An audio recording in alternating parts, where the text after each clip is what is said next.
Let's like this go. one. Let's go. All Maybe we right, let's found your go. next company again. We fell for it once. Could be happening again. Okay. This don't say that. This whole presentation stems from that motivation of failing. All right. So just everybody Cheers. please stay on mute during this conversation. And then I'm going to open up the floor for questions towards the end. DM me questions during the call. Can everyone just confirm you can see this presentation real quick? Yep. Yep. All right, cool. All right. So welcome, everybody, founders, investors, pioneers. We have 140 people so far. We had 500 RSVPs, so I think this will grow over the next 10 minutes. But this is an amazing showing for an amazing person. So here's some of the adjectives I wrote down about NIKO. He's a rare combo of funny, empathetic, founder friendly, loves technical founders, super cool, awesome, blah, blah, blah. But if I had to summarize it in one photo, it's this one here. This is NIKO's Halloween costume from 2020. And I think this picture says 1,000 words. Like, this is a guy that runs a multi-billion-dollar fund who clearly loves life and enjoys things. And has been someone that's basically like an older brother to me over the last many years I've known him. He runs General Catalyst. It's a $15 billion fund, AUM, offices in USA and Europe. I run the Spatial Collective. We're a $0 billion company with offices in my second bedroom, but we're working on it and we're getting there. And, we do have one cool advantage with this company I started. We call it the 100 advantage. We have 100 plus members. It's 100% XR founders, and they have over $100 million raised in VC. It's actually up to, I think, a little over 300 million last time I checked. So it's an incredible group, but we're not here for me. We're here for NIKO. I've known NIKO for many years. Our relationship stems across in real life. On the left is a picture of us at Shilpa's event, which was his executive assistant. The dinner picture is in their conference room. That was a dinner I hosted around VR. And then he and I were also avatars in VR and did many events together on the right. And so one of the reasons why I wanted to start this talk with him was because of the failure that I had with my last startup. And NIKO saw me go through it after I shut down the company. Like, there is nothing worse than shutting down your company after believing that you're going to be extremely successful.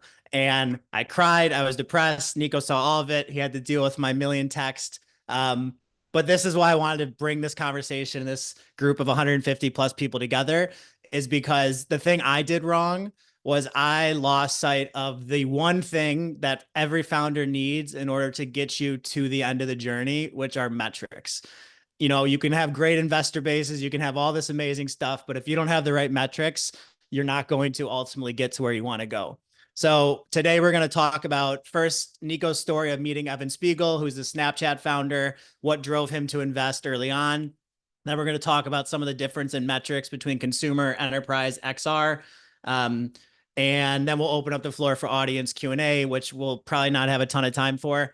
After NIKO leaves, we'll say goodbye, and then I'll tell the story of raising capital from General Catalyst and give some of my advice around fundraising, and also talk about what I'm doing with supporting founders.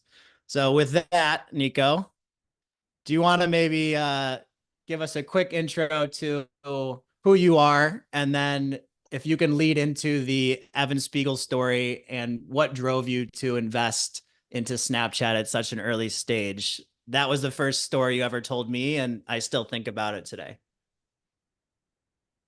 Thank you so much. I really appreciate this awesome intro, and also for digging some photos from the good times we had together and some other, nerdy times I had, with my friends and family. I can't even remember, how you got possession of this very silly, photo of me. I get being dressed like a Zoom window back from Halloween 2020. But also it made me wonder that Zoom's interface hasn't changed much in 4 years after like a Nope. gajillion people, have used it since then. So yeah, I'm an early stage venture capitalist. I've had the pleasure of having spent my entire career to date, the last 14 years, with our awesome firm, General Catalyst. I love my partners here. They've been amazing mentors to me and great collaborators. We are in the business of partnering with ridiculously ambitious founders who over time build a category-defining company in their space. We have offices in San Francisco, in New York, in London as a few years ago, in India as of last August, in Berlin as of earlier on this year. And our mission is to invest in positive and powerful change that endures. Myself, I joined right at the end of 2010, right when like mobile and cloud and all these things were happening at the same time. And I've been very fortunate, to be part of the GC growth over the last, many years. The first 5 years of my career as a VC, I spent it investing in mobile first companies. And then I spent a lot of time investing in, on behalf of the firm, the future of work kind of stuff. And over the last 2 years, I've gone back a little bit, to my earlier days, investing in technical founders for building products for themselves. And this could be consumer, could be enterprise, could be XR, could be whatever. But let's talk about the first 5 years of my time at GC and in the industry, which was investing in mobile first companies. And I had the pleasure, as Don said, to meet the awesome founders of Snap back in 2012. Evan was a senior at Stanford at the time, and Bobby was working full time because he needed to collect the salary in order to be able to pay for the infrastructure costs that the company was incurring at that time. So Snap got started as a class project at Stanford. Nobody really, was paying much attention to it. It was more like a silly thing that the smart designer student, design school student had put together. And then his mom was kind enough to tell the story of like Evan's, like new class project to one of his cousins. And this was right before holiday break. And some kids in high schools in LA started using it. And it became a thing because they could use it to take selfies of themselves, which was a new thing at the time, since phones for the first time had high quality front-facing cameras back in 2012. And from there, they took it to college as a freshman. Sports teams in colleges started using it. And the company, of course, within a year started getting to have many tens of thousands of new users every day. When we met Evan, he was still a full-time student. He wasn't yet, he wasn't yet able to imagine, how the future would really, really look like. But he was pretty clear about what he wanted to build. He wanted to build the fastest camera app out there. He wanted to humanize communication because till then, digital communication was everything in writing. The records were permanent. So that concept of ephemerality appealed to him really strongly because it was very much like the conversation we're having here. Assuming, it doesn't get recorded, but I just checked this one's getting recorded. So it's not like the conversation we're having here, but it's like a normal conversation you have with a friend of yours. And then thirdly, he wanted everyone, who was using Snap to really smile, like have positive feelings while she or he was using Snap. What, of course, he couldn't imagine at the time was that they could be the instigators of the selfie revolution. He couldn't also, imagine at the time that this would become as big, as it became a few years later. He was adamant about not building on top of Facebook. Everyone and their mother at the time were building on top of the Facebook platform because Facebook made it super, super, super easy to launch with Facebook login. You could, as a developer, use your user's Facebook graph to grow quickly. And everyone was like not excited to do that. The kind of thing he introduced friction to his early users to create their user graph from scratch on Snap. He also wasn't too excited at the time to make money, which was kind of like a tricky one for investors to overcome, because they're like, okay, you're not building on top of Facebook, everyone else is doing. Your data is disappearing and you don't want to know much about your users. How the heck are you going to make money? Because you don't know much about your users, you don't have their Facebook data, and the content disappears. So this is like, pretty controversial at the time. On top of that, because of the product having only disappearing content, most dudes who sadly, were investors back then were thinking, oh, this is all about sexting. So this brings me to taking a look into some of the metrics that Don, mentioned. Even in like the very early days when he had like 10, 20,000 users, you could actually see that the vast majority of the users that he had were girls and girls. They were 80% of the users were women. And actually 20% of them were using it over 50 times a day. It was pretty clear at the time. He was using a free mobile analytics software package called Flurry that then Yahoo ended up, buying. And you could see from there that 20% of all the users would use it 50 times a day. And this is a product, by the way, that you couldn't really do anything on your own. The only thing you could do was to send a snap to others. If you were lucky enough to receive a snap from your friends, you could, consume. And I hadn't seen something like that, till then. Like have a few thousand users, but have such a high engagement rate by some of the early users. He had that gamification feature that was driving some strong engagement, which was the best friends feature. And you could only be able, to continue to be one of the top 5 best friends that you had in the app if you were to use it like, every day. And after a few years, unfortunately, or fortunately, they had to remove it because people were having very strong anxiety that they were not their friends, best friends, because there was not enough real estate on the screen. But in the early days, that feature drove a lot of engagement and retention. The other thing that we saw really quickly was as he was able to get, some of these girls who were texting, on Snap their friends, they were the ones that were bringing, the young boys, afterwards. And, you could see it because it was a communication app, inherently viral. I can only use a communication app to communicate with my friends.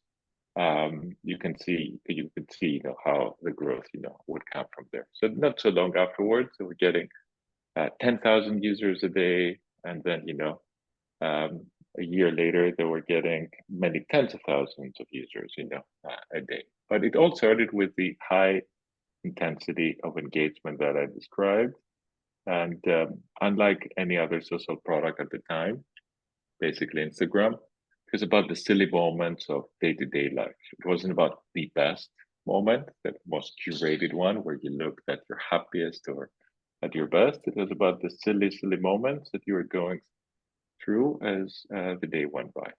And there was plenty of content that they could go on. Maybe I stop here because VCs love talking about themselves and their cool portfolio companies. Not as much talking about their not so cool portfolio companies that I have plenty, as you know. When you first told me that story, I remember you saying something like around 20,000 users, which was very, very small. They were doing this 20% plus of people were opening up 50 plus times a day. And that was like a really big driving force of what I was trying to do with my last company, was just figure out how do you get your super users to come back over and over and over, specifically on the consumer side. So we'll talk about enterprise, healthcare, and XR in a little bit later. But can you maybe double click on that and talk about specifically for consumer apps at the early stage? What are other metrics and things that you see successful founders doing that people can learn from and should be striving for in order to raise VC? I mean, like all VCs are cycles for growth. Like show me growth and I'll be your best friend.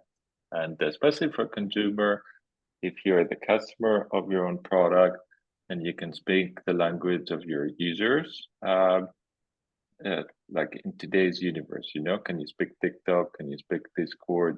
Are you native and like putting out there some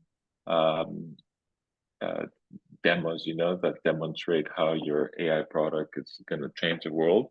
So if you can do stuff that in the beginning, it might not scale, but you drive early growth that makes the product grow 20% month over month without, you spending much money other than your time, or in certain months, can you grow 100% month over month?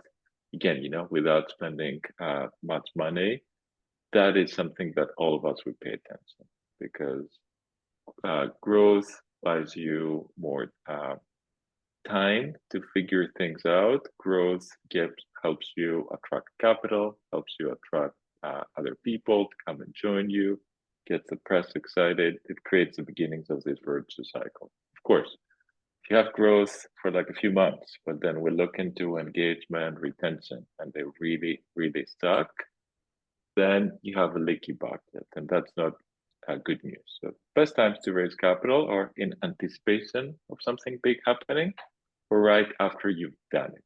So for seed stage, if you're pre-launch, it's a good time to raise capital, because it's all about yourself, your team, and your story and your vision. If you just launch and you have 1, 2, 3 months of data and you have this like early growth, this is also good time to raise. But if you try to raise 6 months later, growth is okay or growth is good, but retention really sucks, that's not a good place to be. From the engagement and the retention, you have different benchmarks for the various categories you operate in. But like broadly speaking, for consumer stuff, you would like, to see at least like for something to become world-class, 50% of your users or customers to stick around a year later. So if you That's can 1.5 or 5.0? 5.0, yeah. So if you have 50% of anyone who signs up today or pays you $1 today, do the same a year later, that's very, very encouraging. And for like the first month, if you can have like 30% of your folks to really continue to use the product a month later, or pay you something a month later for like a half-baked product, means that you might have something. It's not great, but it means, at least there are some people, who care about your product or find some value. If it's below 30%, you have work to do. And so the 30% is someone that pays within a month of joining. Is that correct? Yeah, pays or uses the product, Gotcha. like a month later after they first did it, for the first time. So they're still using it a month later, you're saying? Yeah, that's right. Or paying Gotcha. you a month later. And so that's on the consumer side. How do you think Consumer about? side. Sorry, say it again. No, consumer side, yeah. Yeah. How do you think about that on the enterprise side then? Is it still engagement, retention, or is it all about revenue? So enterprise is a bit different, because you could have like bottoms up stuff, like a lot of the developer-led companies that we see that are dev tools in the beginning. They have very similar metrics to consumer-facing companies. So like you want to see this, bottom up growth, almost as if it's a communication product, like 20% or 100% month over month new user growth. And you also want to see the engagement, the retention that you would see in like communication or dating or gaming company. Now, if it's more of traditional enterprise company, you basically in the very early days hope to have 3 to 5 customers who convert from pilot to contracts, and you can raise, like a awesome seed or even an early A on the back of that. Because what investors would do is they would call those customers, see how they're thinking about you. And we want to hear stuff like, oh my God, I can't remember life, before this product, or if they were to double prices, I would be thrilled to be paying. I've introduced them, to 2, 3 of my other peers in other relevant companies.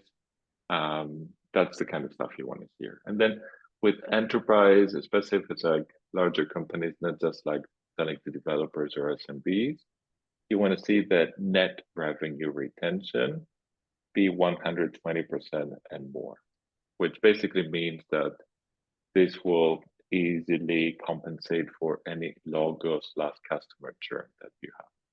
And if it's in the 150% net revenue retention, that's great news because it means that a year later, just from growth from your existing customers who are paying you more money for your product, the top line of the business will grow 50%, right? So any new effort, any new money you put into your go-to-market to acquire new businesses would just help with more turns on the revenue growth. That's not easy to do, like to have net revenue retention over 120%. That's not easy to do. How do founders or enterprise companies get that net revenue over 120? Is that by upselling their customer usually?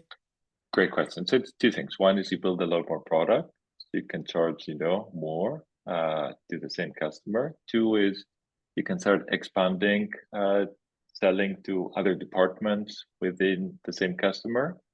And three is like if you realize, we're a small startup, we can't build everything, so we go after smaller customers in the beginning who have that need. Then we make a lot of progress on the product front. We get smarter about how to sell and market ourselves. But the real money is to go after larger customers. So it's very often, startups start selling to other startups first. You sell to other seed stage companies, anticipate that most of them won't make it.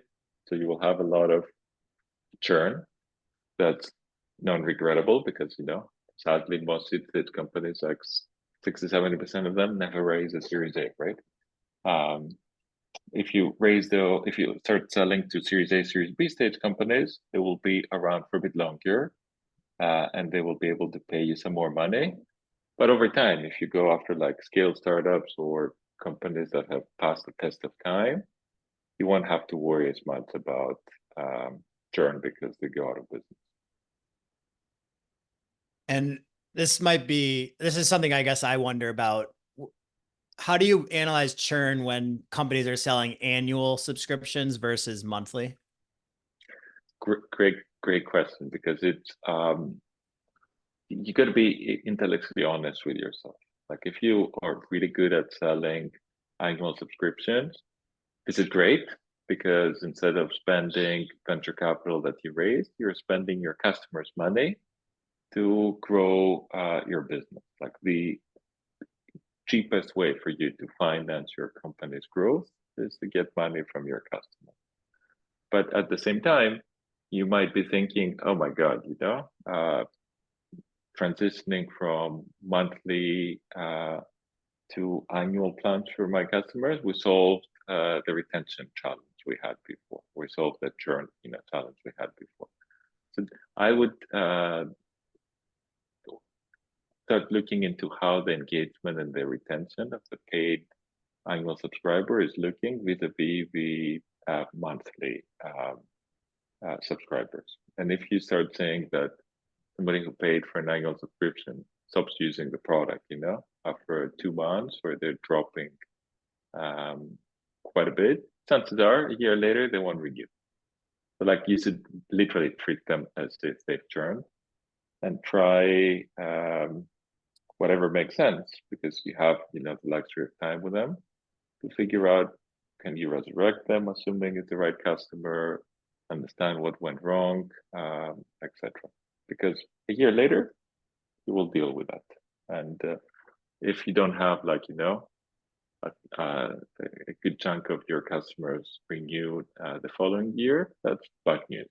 For consumer facing stuff, as I said, you want to have 40 to 50% of your customers continue to renew years afterwards. For enterprise, a lot more than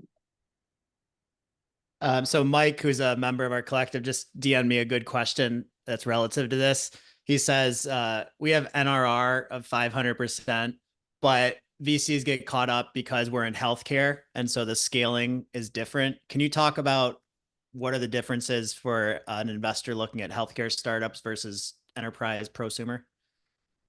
Yes, one of the reasons why you might have this high NRR is because I would assume, 1 or 2 of your customers will become really, really massive. So the other things that investors want to see is a little bit of revenue diversification. Like if you go from 0 to 10 million in revenue run rate, but 90% of it is one customer. This is good news, but it's also really bad news because what if that customer churns, right? Or does this mean that you're essentially a glorified dev job or an outsourced team that you're just serving them, and the product has become so good for them, but you can't really, serve anyone else. So we wouldn't be looking at a company, oh, this is a 10 million ARR company, but they basically have one customer. We should give them the same multiple that we would give to another 10 million ARR company in the same category. It would come at a discount. Healthcare is a tricky industry to go after. Reason being, if you don't have somebody who has the domain expertise of understanding who has the budget, what is the process to get access to them, and has these kind of Rolodex in the industry, is really hard for an outsider to quickly, learn.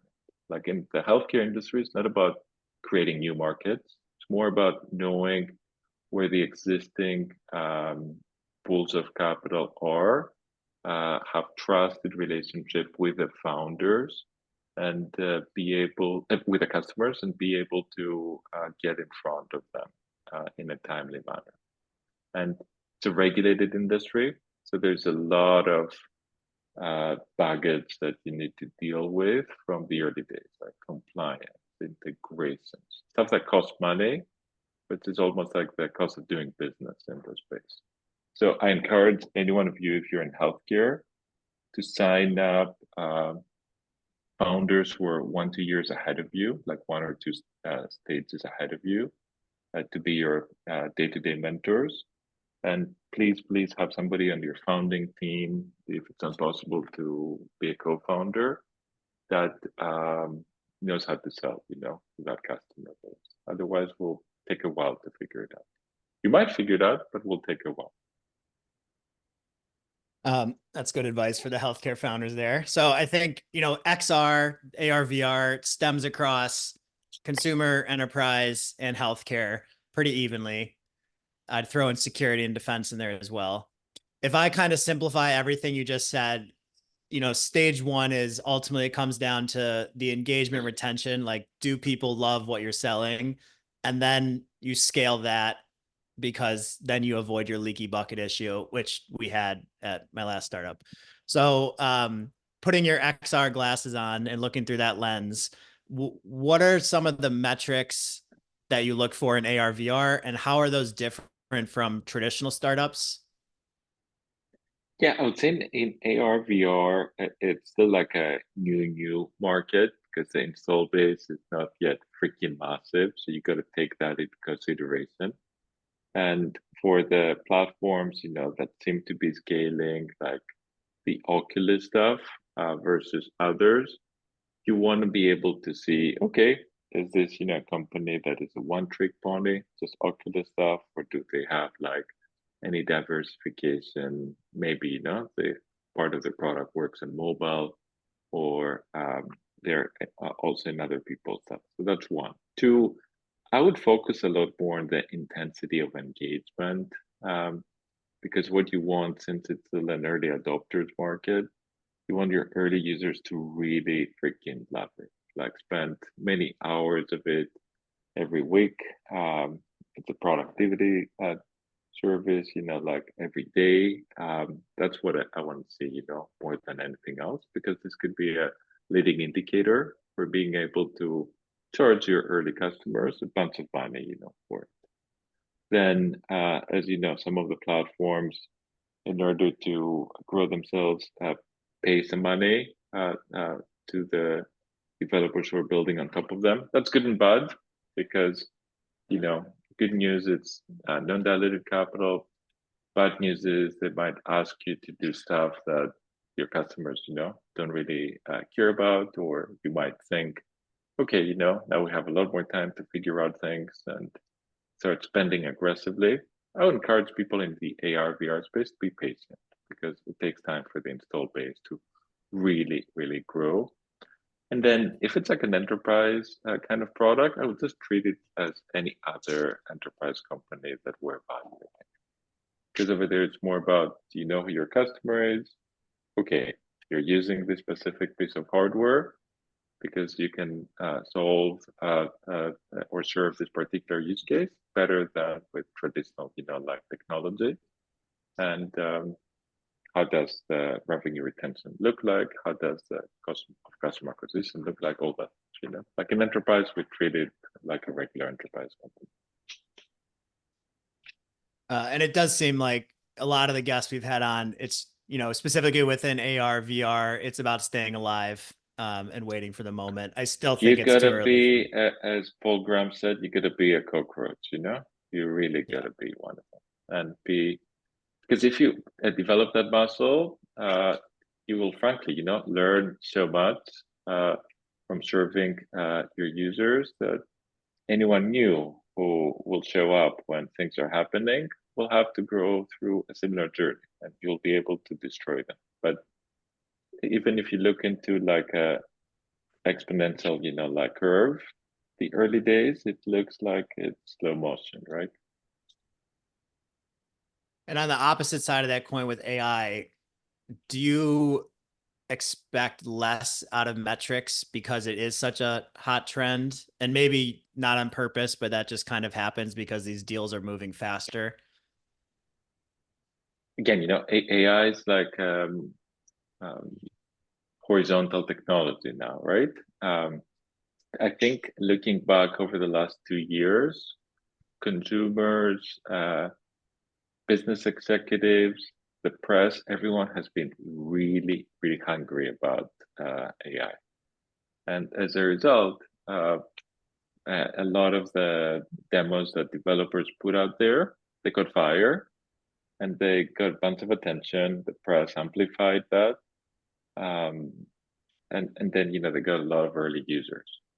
But for any of these, that's been around now for months or even years, gravity still applies and you can see engagement and retention.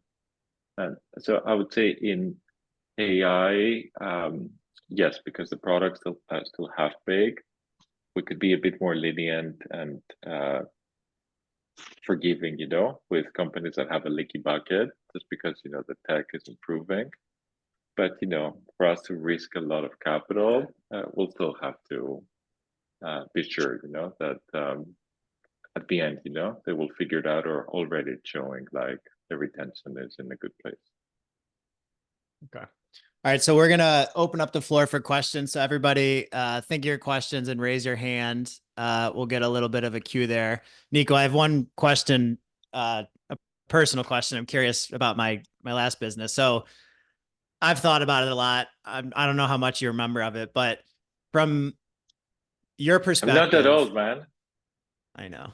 From your perspective, what, like when I was trying to build that company, I wasn't listening to all the investor advice. I was pretty hard-headed about building this vision I had. From your perspective, what do you think I could have done better? And like, what were some of the obvious things that I was messing up on that maybe I didn't realize at the time that were obvious to you? And look, hindsight is always, 2020. It's easier, to also rewrite history after the fact. So like from memory, what I would say is like to be a lot more product and customer obsessed could have served you, better. You were a non-technical founder. That's always, like a disadvantage when you are trying to build a technical product. But like being able to be extremely obsessed on the product front and have one or two people, who are capable of iterating rapidly with you could have served us better before, being aggressive in the things that you're naturally good at, which is community building, selling stuff to people, getting folks to use your product, etc. Like I think the product obsession, and why you're building this particular product for a very, very, very specific early user. I was thinking about that last night, actually, because I do feel like the hardest thing with building the last business was that I didn't know how to build it. To your point, I'm not technical enough. And so I wasn't able to iterate. My, CTO would say stuff. I didn't know if it was always true or not. And like if I were to do another startup, it would be something that would be so simple. I think I would have to be able to basically prototype it myself using AI tools and kind of learn that stuff. That was a key lesson if I was going to do a venture thing again. So that's interesting you say that. That's one of the best things about the AI stuff. It gives everyone superpowers. And also it means that you need to recruit fewer people for a lot of the boring, repetitive, tedious stuff. So that's like great news, for anyone who's entrepreneurial. They can hire AIs to be their colleague. Yeah. But if you want to attempt to start a company, always doing so with technical people makes life easier because you can iterate faster. So if you raise, I don't know, $2 million for the first 18 months, it means you will have more such and goal. Whereas if you rely on outsourced engineering teams or you're not so sure about your team's technical jobs, everything will take longer. And, time is money, especially as you're trying to identify product market fit, which is really, really hard. Yeah. Very hard. All right, let's open up the floor to some entrepreneurs. Everyone in here is working their butts off to build something. And George, we're gonna have you go first. George is a member, proud member. So you want to unmute yourself and ask your question, and I'll spotlight Hi, you. NIKO. Can you hear me? Loud and clear. Awesome. Hi, George. Thanks so much for all the insights you shared. I'm a technical founder. I think that my question ties into what you were talking earlier. And yes, time is money. So we launched our product a few months ago, kind of bare bones, trying to get as earlier feedback from the users and testing out things. So we're seeing some percentage of users really, really enjoying the product, although we don't have big enough user count to actually trust retention metrics. I mean, our users are in the hundreds. So my question, like we have a ton of critical product features that we kind of have signals that will increase retention and engagement for a broader audience. My question is, should I go after VCs to try to pitch my startup, or should I wait until we have better numbers? Because it takes a lot of time and energy to do both of so these. Let me ask you really a couple of questions to qualify that. For how long have you been building it? So we've been building it for some time, but we did a hard pivot like 9 months ago, when we got an angel investment. We'll give you the benefit of that. How much money have you raised? We raised around 200K in the angel round. So you haven't raised much. And are you in a hot category? Yes, probably. What is the category you're in? We're a social sandbox app in VR. Okay. I would You're kind say of not creating super stuff. hot, So lukewarm. Lukewarm. So you are, because you haven't raised much, because you're still in the early days of your journey, assuming it's 9 months, for real. Yes. It's honestly all about your ability to tell the story. And yes, in parallel, you want to have your team, work it during the day and as you're pitching to improve the metrics. But like for anyone to raise the first $500,000, million, often 2 million, it's on the back of, are we the best team in the world to do this? And is this a very, very, inspiring, detailed picture of the future that you can create during that meeting that somebody on the receiving end will be, I want to be part of that future. Okay. Then the last thing that folks like me pay attention to, you started 9 months ago, how quickly are you learning? How quickly are you making progress? Because like anyone we invest in, we're like, whoa, if she or he did that in like 3 months, wow, how much more can she or he do with more resources over the next, year and a half? So the story is more important and the team are more important than the metrics, given where you are. Awesome. Awesome. Thanks so much. Thank you. Thank you, Of course. NIKO. Yeah, it's cool to see you do the qualifying questions because you're trying to categorize people on what they should be doing there. Daniel, I'm going to bring you up. Daniel, you're doing very good on revenue, and this would be a great questions. Feel free to unmute yourself. Sure. Do you hear me? Hi, NIKO. Yep. Thanks Yes. so much for your presentation. Exciting stories. So Avarice has built, a global leading, I would say XR MBA. So we're super, super focused with design partner INSEAD. It's, the European global schools. We have teams in Abu Dhabi, Singapore, and some cities in Europe. And tested and proven. So, build a comprehensive library, and we went to market a few months ago, and we've been making money from day one.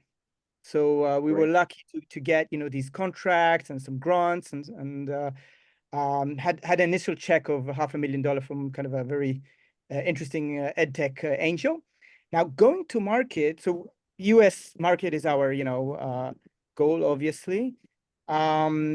Super expensive building the sales force, and that's kind of my barrier. A salesperson would expect 200K a year. This kind of base salary versus commission. This is something that I'm kind of trying to wrap my mind. If you have any tips there, I'd appreciate that.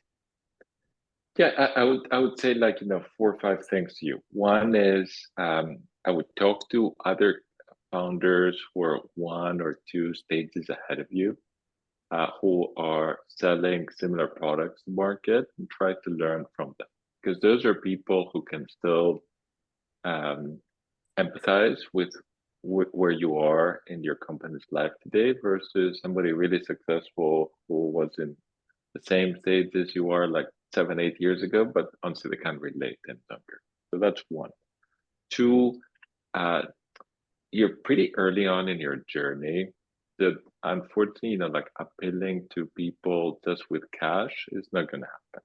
So you could appeal to people because they believe in the mission, they believe in you, they want to see change in the world, and they have this owner's mentality, and they want to join you as founding team member if it's the right person as a co-founder. That's something I would try. 3, try before you buy, especially with sales. It'll be awesome. Anyone who's interested to give them a project, maybe a small consulting engagement. See the results first before you go really deep, with somebody. 4, have an awesome sales advisory council. What I would do is I would look into the LinkedIn pages of employees and the go-to-market front of companies you look up to, and I would now use one of these AI tools to spam them, and instead of asking to recruit them, I would reach out to them for advice, and I would say, hey, I want to learn from you. And it's easier to get people to give you advice rather than get them to give you money or join your company. So I would do that, and you'd be surprised. Somebody might have more cycles or might be really intrigued with your vision and might fall, for that. And then 5, on the actual comp stuff, seasoned, like a VP of sales or really good talent team members, they have all these benchmarks. So for companies in your state that have raised that much money in your sector, they can give you the framework and the data that is market. But this, in my opinion, the actual mechanics of how much of it is bonus versus, actual salary, that stuff, is the least important one, and given where you are, and maybe, the very last thing I could say, you only hire salespeople when you know that what you have seems to be working. So like your job as a founder of an enterprise company in the beginning is you got to do the job and you got to learn from your customers. And as you see some parts of it to be repeatable, then you hire the first salesperson. Like never hire a salesperson because they're going to sell your product that you never bought and seen that to sell. Like that's not going to happen. Yeah, great advice. Thank you. Thank you, Daniel. Of course. Over here. All right, so I want to be thoughtful in NIKO's time. We have 12 minutes left. Angela, and then we have 4 members that I need to get through before everyone else. Daron, Mohammed, Karam, and Mac. So let's, if you 5 can DM me your questions, and then Angela, I'll bring you up here, and feel free to unmute yourself and ask NIKO the question. We'll try to get through the last 5 in the last 12 minutes here. Wonderful. Thanks, NIKO. Thanks, Don. So with selling or with selling a VR product into a particular segment, right? So selling, say, to ed tech or into health systems, would you say it's better to have an investor that's more focused on health tech or ed tech versus general technology for like a Series A seed round, that getting your first institutional check? Yeah, that's a good question. Look, the vast majority of companies at the very early stage, unfortunately, they don't have the option. And 90% of the companies that raise a seed or a Series A, they just get one offer. So if you're in the lucky 10% that you have multiple offers, yes, then you can choose. So my advice to you would be to try your hardest to get to that first offer and then work with somebody who's raised capital before to help you optimize and run the process to get the second and third offer so you can choose. Putting somebody in your cap table is a very serious undertaking. You cannot fire them. Putting somebody on your board, even more serious undertaking, because you'll have difficult conversations with them. Chances are they will fire you at some point in the future. So you better like that person. But in general, as a minority investor, it's not my job to run somebody's company, right? Like, yes, we're very close partners, but don't look into your investors as people who can run your business. You're looking for good listeners, for genuine thought partners that can help you personally grow into the dream CEO that you want to become. Sounds good. And when you're list building, right? So, focusing on figuring out what firms to go after, would you test out like some ed tech, some health tech, some general tech? I would. Okay. Because it's no different than like trying to recruit a co-founder or dating. You want to see, like all the different flavors that are out there and pick the one that you resonate with the most. And at the very early stages, it's about conviction. Like, does that person see the world the same way that you do and really believes in you? Wonderful. Thank you. Of course. Thank you, Angela. All right. I want to keep us moving here. Daron, go for it. Hey, thanks, Don. Thanks to NIKO.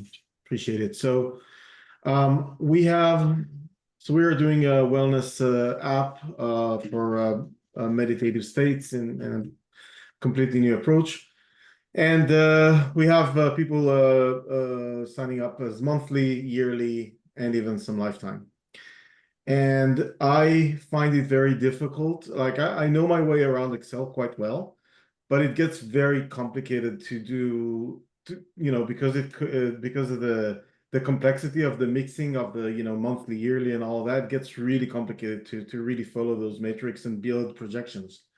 And I was wondering, it actually, some of it I don't know how to do, and some of it is just time consuming. And I was wondering, I do have somebody who can help me as a fractional CFO for some equity or whatever. Like, how would you handle that? That's my question. Yeah, most of the pre-seed, seed stage companies we work with, they actually have like a fractional CFO and outsourced, accounting function that they work with.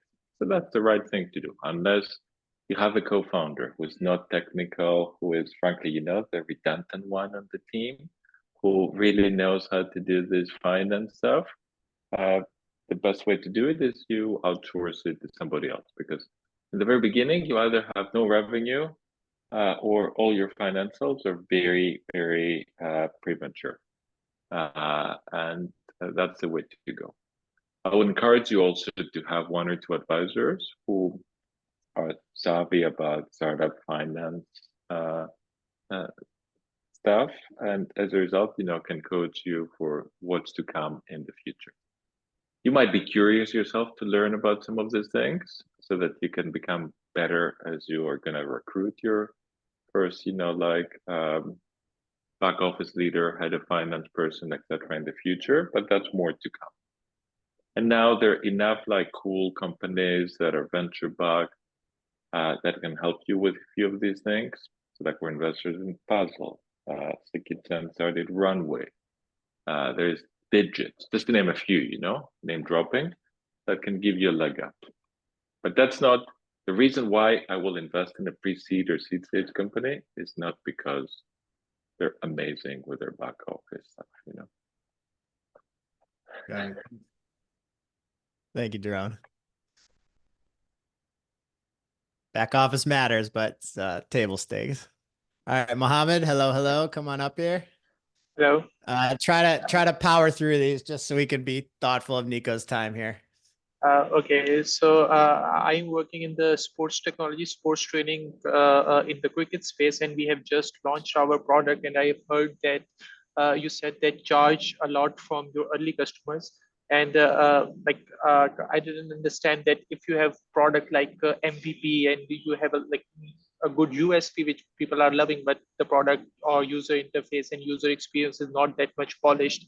So how we can convince the early customers to charge a lot from there? Shouldn't it be other way around, give some introductory introductory discounts to get users on board and then test the metrics with them and grow with them and then increase the prices? Yes. What I said is charge money to early users for already hooked in categories that are frontier tech, like XR, because you're not going to be able to have a lot of users in the early days. As John mentioned, you got to survive. So how do you survive? By virtue of not spending money and collecting money from your most passionate early users as revenue. In your case, it's a little bit different. You're pre-having this incredible stickiness or awesome goodwill that you've created with your early customers. Sounds like your product is half baked, like you can't close your eyes, go on vacation, come back a year later, and some of those early users will still, be using your product. So you're right. You gotta go through that exercise, create the goodwill, get them to fall in love with your product, and over time we'll figure out if you want to monetize them depending the market you're in, or another way, to make money from your customers but not really charge them, is to have them invite other customers or friends of theirs, because basically, this is the equivalent of you not spending marketing and sales dollars, which otherwise you would have to incur the cost yourself. Great, thank you so much. Of course. Awesome question, Mohammed. All right, Karam, I'm gonna bring you up here. Can you just go straight to the question, skip over what you're building there? Let me spotlight you. Okay, straight to the question. So can you hear me well, right? Yep, perfect. Okay, straight to the question. So here's the situation. We've been cockroaches. We hack the process of content creation. We show the annual growth of 600% in ARR. We hack the content creation within EduTech VR simulations. And when we speak with some of the investors, there are some types of this kind of feedback. We're not convinced by the scalability of go-to-market. Even I spoke with General Catalyst. We had like, I think 2 conversations, and like it's always like this kind of question about the scalability of GTM. Even we have a lot of distributors and we know how to sell and build a lot. So my question is about the right storytelling, the right pitch. How do you prove and convince a lot of investors in the scalability of GTM, even when you show them the numbers like 40,000 private schools gives you $2 billion in annual revenue, and you can reach them within 2 years? Like, thank you. So say that again. So what is the question? I didn't fully understand. So the question is how to convince most of the investors who reply to you like in the way of we are not convinced by the scalability of GTM. Even when you show them the network of distributors you built as a seed stage company, you show them the good metrics for the seed stage company, but they answer to you in this way. Got it. So look, I would try to turn the tables a little bit and not try to convince them about the scalability of the G2M, but I would try to convince them about the scalability of yourself, like as a founder, like because of how quickly you've been learning, because of how quickly you've been making progress. That's what you want somebody to believe in, especially at the pre-seed, seed, or early Series A stage. That, oh my God, those are founders that I cannot afford to miss. Like I need to be in business with them because they're freaks in the making, and they're as good as they seem to be today. Oh my God, with this kind of growth mindset, how good could they be in the future? That's one thing. Secondly, I would try to position the company in a way that you could be perceived as a company in a hot category. Because if you're in a hot category, all the questions around, metrics, all that stuff, get a lot of passes, there. Because people want to deploy capital to be in a hot category and learn. Is education for General Catalyst as a hot category? Parts of the education industry, a vertical, are hot for us. Yeah. So if you have UGC component, if you have like AI component, could be hot. Yeah. But most important, it's about the founders. Thank you. Krom's a beast. I would vouch for him any day. Total beast. NIKO, Great do you have time for? Thank you. Do you have time for one more, NIKO? Absolutely, yeah. Okay. All right, Matt, come on up here. Thanks, Don. Thanks, NIKO. Our team is a bunch of ex-Niantics. We're working on a new company, and we're building in the UGC space. And we constantly kind of get into these roadblocks around TAM with XR. It's, even at the pre-seed level, right? It's even more than just your team, your talent, and the opportunity. Can you talk to us about how to frame up XR in a way that helps defeat some of those questions for how GC looks at it or other people? I think your job is not to convince an investor that your TAM is huge today. Like that's not going to happen. Your job is to convince an investor that you are the right people to be on a journey with, because you are the freaks, who are learning quickly, and you're going to help create the market that doesn't exist, yet.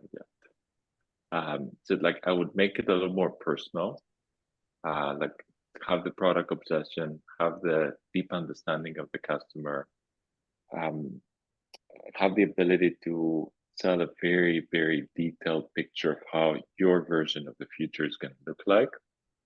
But somebody on the receiving end will say, oh my God, if 1% of what I just heard comes true, I want this. I want to be part of that. And then, of course, recognize that this is not going to be an easy road, and will take time, but you're going to be judicious and efficient with the capital you raise, so that the chances of success are higher.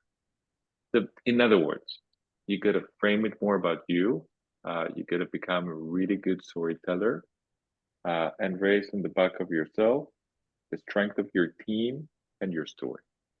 And if you're a founder in a category that is emerging, but is not hot right now, being a strong fundraiser is a unique asset. And those people exist. I believe anyone can become a strong fundraiser, both on the storytelling piece as well as the tactics. Like just ask Don, you know, Don raised a fair amount of money from a bunch of good people over like, you know, a few years without ever having product market fit.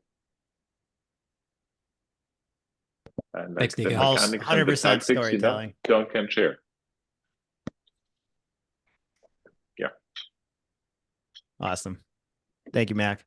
Yeah, I'd say it's storytelling and delusional confidence that you're doing the right stuff.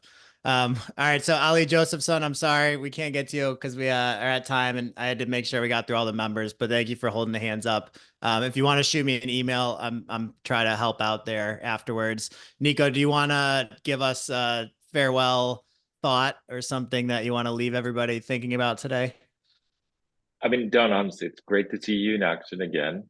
I always love your enthusiasm. Fantastic to observe that you have a growth mindset, and can't wait to see what you and your community create next. The XR stuff now has enough companies that make good revenue. It now has enough people who use it many, many hours every day. Like one of my CEOs does all his work, you know, and his Apple Vision Pro might be the only person I know, but that's a good, you know, like sign. So people who live in the heads in the future and are good storytellers about how to bring that future, you know, from today, always have the opportunity to raise capital. Pre-seed seed, the market is good. Like I haven't seen any downturn since, you know, 2022, 23. Like the first check, the first round, most people I know raise. To go from pre-seed seed to the next round, like Series A, it's hard. Like you gotta prove that you have something that is in the beginning of working. Otherwise, you need to be in AI looking back, or in the next hot category. So that like crossing the chasm is hard, and this is where, you know, some of the metrics that we talked about come into effect. But I think most of you are in the pre-seed seed category, so make it personal, make it about yourselves, your teams, and your story. Awesome. Thank you for Pleasure that, to NIKO. be Thanks for joining us. to be online. Thank you. Yep. Everyone can We'll clap catch it up up in for person NIKO soon. here. Okay. Thank Bye, you, everyone. NIKO. Thank Thank you. you. Thank you. Thank you all for the All right, attention. I know you're everyone, building stay, companies. and I'm There's gonna. a lot going on. All right. Thank you. I'll tell the story of how I raised from NIKO if anyone wants to stay and stick around for that. It's a cool one. He's a great guy. I think if everyone can tell, you know, he cares about the founders, and even though he has a large fund, they work well with early stage founders. They were the first $100,000 check into my company. So they will go very early if you can tell the right story. And I think that was the key lesson I learned as well on the fundraise side was it's all about how you tell that story, because the emotional connection is really what you're looking for at the early stage. All right, so here's 3 photos. I'll talk about it. This was basically the story of fundraising from NIKO twice. It's untraditional, but I think it's a good example of why like getting money is not easy. And so there's a lot of ways to do it. This was my way of doing it, and it was very untraditional. That's the first time I tried VR ever on the left side, 2015, March in Los Angeles at VR LA. And it blew my mind. You can tell from my expression on my face that that was going to be something I wanted to focus on in my life. So I started a fund. I got really lucky. I met the right angel investor out in San Francisco when I was like 22 years old. And he gave me a little bit of capital to start investing into VR startups. And our first one happened to be the right decision. He gave me a little bit more capital. And then I brought some other people in that I had met on the angel investor side. And like basically before I knew it, as like a 23-year-old, I had a venture fund and we were investing as the first investor into AR VR companies. So it was really quite cool. Similar to what we did today, I would bring in a well-known investor and then I would bring a bunch of founders to come learn from them and talk with them. And so this picture, 2017, I actually see some members of our collective that are also in this photo, Ryan right here. But basically, I hosted an event in General Catalyst's office where we ate dinner around their table and talked about VR, AR. And NIKO came to me right after that and said, "Hey, I really like the network you're building. I like what you're doing in AR, VR. If we gave you $1 million, would you be open to basically scouting deals for us so that you could go find really early stage companies, give them 25, 50, 100K checks, and then bring them to us once they're ready, and then we'll fund them." So that was like really lucky. I wasn't trying to fundraise. I was just trying to be helpful and trying to help AR, VR. But that was how I got his first commitments to invest into me, was this $1 million. I think I invested in 16 different companies with them. And I did all of that within about a year. And then I think I probably deployed maybe 500 to 600K of the million in the first year. And this was right when Apple AR Kit had just come out. So we were all excited about AR on the mobile device. We all thought it was going to be a game changer. And then pretty quickly we realized that that is not going to be a game changer. And I'm basically just wasting money by investing their capital. Now, he didn't say this to me. I actually said that to him. I came back and I said, here's your money back. I said, we're not going to make money investing in AR, VR right now. Like, this is not going to work. Take your money back and let me go figure out what I'm going to do next. But like, investing in AR, VR is not a good idea right now in 2017, 18. So I came back a few months later to him and I said, that money I gave back to you, I'd like it back for a VR company I want to start. And so that turned out to be this company called Tio. And so, he's the best person. Like, he's the one that got me on TechCrunch Disrupt. That's that photo there. He's the one that would come sit as a virtual avatar in our platform and help me bring in people from TechCrunch and different publications. Like, he was just an amazing supporter. So yeah, it's I think kind of a good example of like, relationships matter a lot in venture capital. And even if you don't have the type of relationship that I have with NIKO, there are still a lot of ways to fundraise. And that is specifically what he said at the end, if you're at the early stage, which is you got to figure out how to tell an emotional story and connect with people. Like, that is ultimately the most important thing, is that if you're looking to pitch investors early on, if you've raised less than $5 million, then the most important thing you can do, number one, is connect with the investor. They need to feel like they would hang out with you if there wasn't money involved. I always had that mindset where I was trying to make friends, not trying to raise capital. And it also works out because even when the business fails, I can still call on friends that I made over the years that I did business with. So I would suggest like really focusing on your social side as much as anything if you're early stage in fundraising, because go read How to Win Friends and Influence People by Dale Carnegie. That book is vastly important to me. And it's a great way to understand fundraising. And then I think it's called The 6 Secrets of Fundraising. I got to get the author's name, but that was another book that like literally I would just have on repeat on Audible all day. And I just found stuff that I felt like taught me how to fundraise, and I just ate it up 24/7. That's all I did was just learn. Never stopped and just kept pitching. So that's on kind of the intangible sides. And then he said it at the end, he said people he knows right now are able to raise their first $1 million, $2 million. They're kind of seed stage, but he said it's getting very hard later stage. So once you're going for your seed plus or your series A, it ultimately comes back down to what this whole conversation started off about, which is metrics.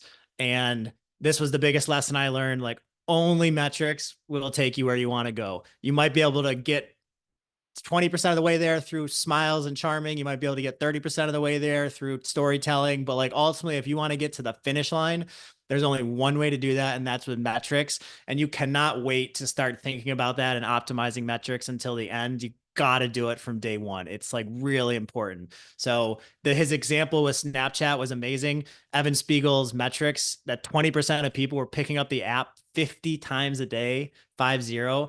Like, if I built anything where people are picking it up 50 times a day, you know you have something there, right? So I would think about what are the things that you can do in your product that deliver more users to come back on a frequent basis. It is quite important to do that.